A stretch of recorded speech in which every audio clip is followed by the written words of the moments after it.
haula wala quwata illa billah. Asyhadu an la ilaha illallah wa asyhadu anna Muhammadar Rasulullah sallallahu alaihi wasallam. Qala Allah ta'ala a'udzu billahi minasyaitonir rajim. Bismillahirrahmanirrahim. Wa la taqrabuz zina innahu kana fahishatan wa sa'a sabila. Janganlah kamu mendekati zina. Sesungguhnya zina itu adalah perbuatan keji dan jalan terburuk. Bapak-bapak, ibu-ibu jamaah Masjid Al-Fida Muhammadiyah rahimakumullah. Saya izin Pak Bendum, setiap perkuliahan ada dua nasihat yang tidak pernah tinggal setiap pertemuan itu. Yang pertama, agar mahasiswa itu jangan sampai meninggalkan sholat 5 waktu sehari semalam. Dan yang kedua, usahakan semaksimal mungkin jangan sampai terjerumus kepada perbuatan zina. Dua ini tidak pernah tertinggal insya Allah dalam setiap pertemuan. Janganlah kamu mendekati zina, kata Allah Subhanahu wa ta'ala. Namun kita sekarang hari ini zina itu yang mendekat kepada kita. Segala sesuatu yang mendekati zina terbuka di mana-mana. Ketika kita buka handphone, buka scroll media sosial, buka apa saja, tanpa sengaja muncul iklan-iklan yang entah perempuan yang berpakaian setengah jadi dan sebagainya, yang tidak senonoh, atau iklan game online.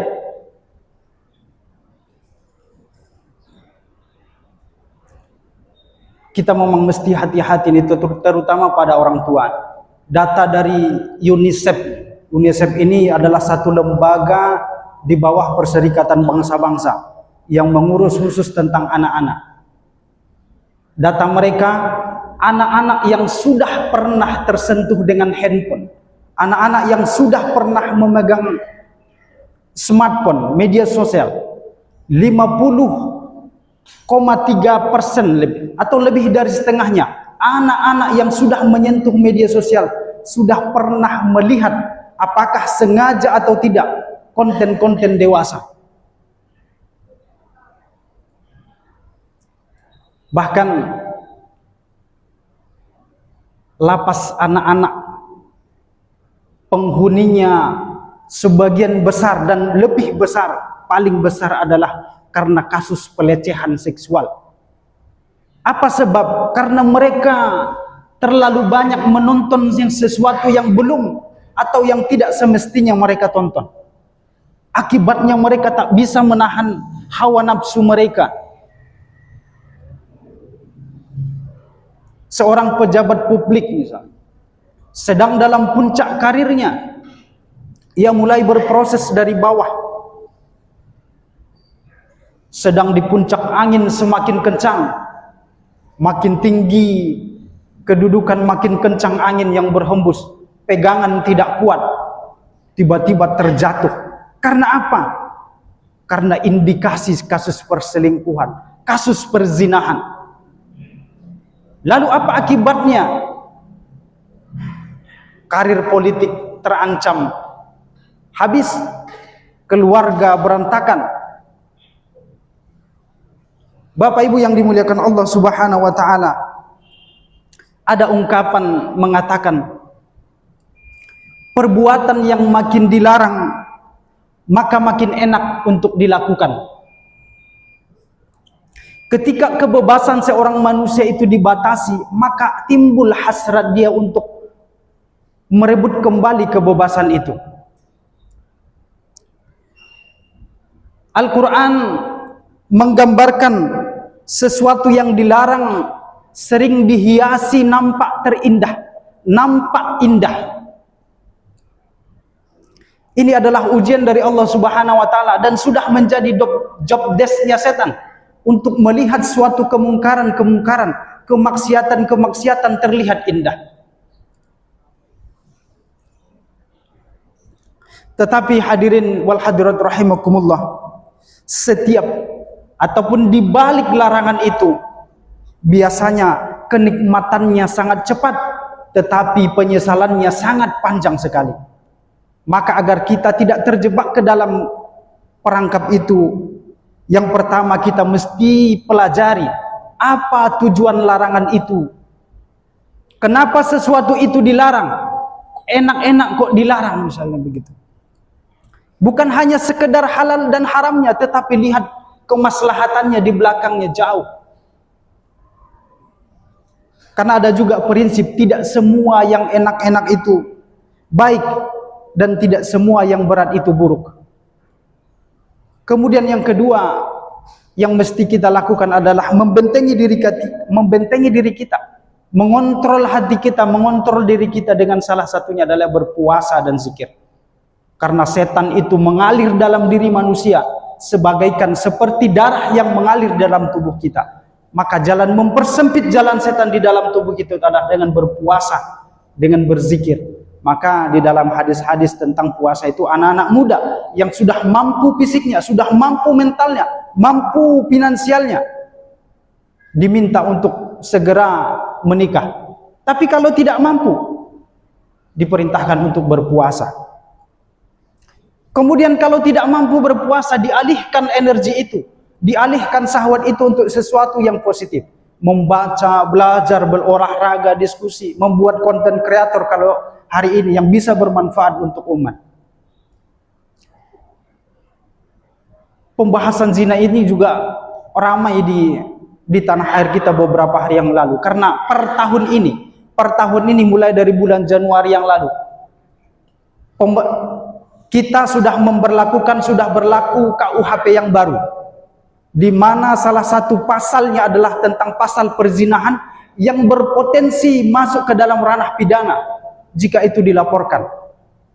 Orang-orang yang berkumpul, yang apa istilahnya itu, kumpul kebo juga, kalau ada yang melaporkan itu bisa berpotensi masuk ke dalam pidana. Bapak Ibu yang dimuliakan Allah Subhanahu wa taala, kalau di dalam pandangan Islam tak usah kita tanya lagi, itu paling keras hukumannya. Cuman negara kita tidak dengan hukum Islam. Kalau hukum Islam sangat berat sekali.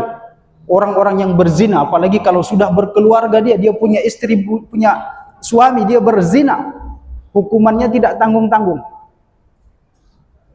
dirajam sampai mati. Maka surat Al-Isra, wala taqrabuz zina, itu adalah nasihat, wasiat daripada Allah Subhanahu wa taala untuk mengontrol moral umat Islam, agar jangan sampai kita terperosok kepada jalan yang sangat buruk yang Allah Subhanahu wa taala sampaikan itu. Segala sikap, tingkah laku, perkataan-perkataan yang mengarah kepada yang mendekati zina agar segera kita jauhi. Buya Hamka di dalam tafsirnya, tafsir Al-Azhar, ketika membahas tentang ayat wala taqrabuz zina itu, dia mengaitkan tentang pergaulan bebas dan minuman beralkohol. Kenapa? Karena ini juga menjadi peluang masuknya perbuatan-perbuatan yang tidak baik ini. Karena ketika seseorang sudah mengkonsumsi minuman beralkohol, dia tidak bisa mengendalikan dirinya karena dia tidak sadar. Tetapi beberapa waktu yang lalu kita mendengar berita yang kurang enak sebetulnya, ada di media mainstream. Atas nama demi meningkatkan potensi pariwisata, misalnya, pemerintah Indonesia akan menambah impor minuman beralkohol dari Amerika Serikat. Karena selama ini yang mengimpornya dari Eropa, ini ditambah lagi. Apa enggak teler kita semua nanti? Kalau sudah teler, tak sadar kita. Tak tahu kita mana bini orang.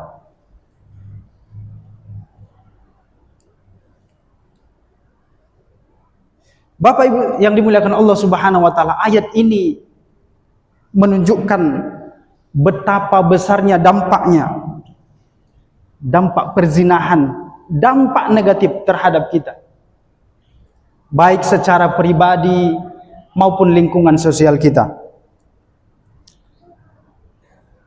Syariat menegaskan bahwa zina ini bertentangan dengan kehormatan dan martabat manusia. Karena zina berdampak sosial, desakralisasi pernikahan, desakralisasi keluarga. Jadi ketika kita menghidupkan ayat ini di keluarga kita, di lingkungan masyarakat kita, pada dasarnya kita sudah berusaha membantu menyelamatkan bangsa kita. Karena ketika perbuatan zina ini dianggap biasa, maka kehancuran suatu bangsa, kehancuran peradaban itu tinggal menunggu waktunya. Maka sekali lagi kita saling mengingatkan, wa tawasau bil haqqi wa tawasau bis sabr. Menghidupkan kembali ayat-ayat ini, maka pada hakikatnya kita kembali menyelamatkan bangsa dan negara kita. Semoga Allah Subhanahu wa taala memberikan taufik dan hidayah, melindungi diri kita, melindungi anak dan keturunan kita dari perbuatan syahwat yang kotor. Aqulu qouli hadza wastaghfirullah li wa lakum. Nasrun minallah wa fathun qarib wa basyiril mu'minin. Wassalamu alaikum warahmatullahi wabarakatuh.